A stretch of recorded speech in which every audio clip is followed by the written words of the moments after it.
I-L-I-L-Y. Gerry, can you tell us a little bit about how you got into running Doyles?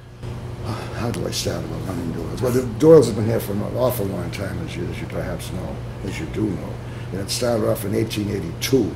To the best of my knowledge, it was christened by the reigning champion of the boxing world, John L. Sullivan, who came from Rahara in Roscommon, which is the town that the Doyles come from. Sure. I can't prove it, but sure. And as a young man, I remember Barney Doyles, you got to go to Doyles. It was strictly a men's tavern, more or less. But everybody congregated here.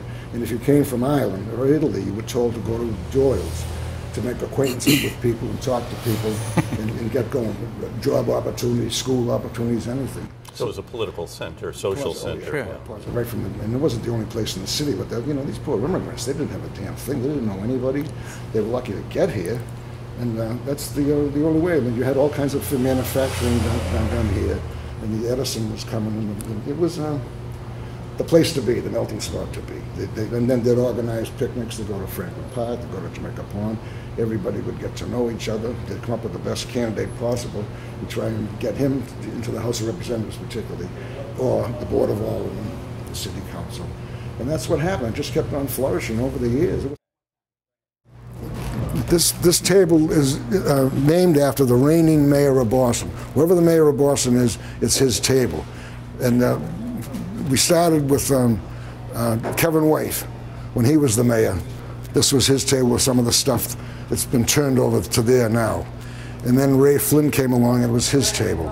Then Tom Menino, after 20 years, this was his table. Now this is the table for the mayor-elect Marty Walsh. And this is the Michael Collins room. It's dedicated to the memory of General Michael Collins, the Irish patriot. And most of that stuff is Ray Flynn gave me a lot of that stuff. And I see Ray Flynn in there. Oh yeah, he was a good mayor. Yeah. He was a good mayor. And Kevin White. Kevin White, yeah. John Collins in the middle with the tan jacket. Okay. And Jim Curley is there with with his hat. Yeah. John F. Fitzgerald's at the opening. John Hines is next to him, and Morris Tobin is just to the left of him in the tan jacket. You know?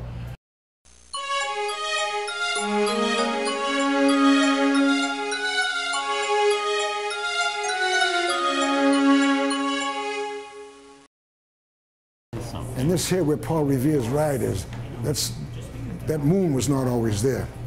Two culprits come in here one day in 1964 and announced that it was a holdup, and they shot a bullet into that wall, and that was recovered to the moon. They went behind the bar and gun whipped, what the heck was his name? I can't, God forgive me.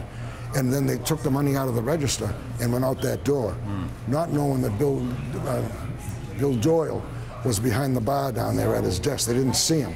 So they went out the door. Bill took his gun out, opened the window, and shot one of them dead, gone. The other guy got injured badly. Went out, took the money off, went to Station 13, and the old joke was that Bill Doyle had a well-deserved reputation for being very frugal. And the story was those were the only two shots he ever gave away for nothing.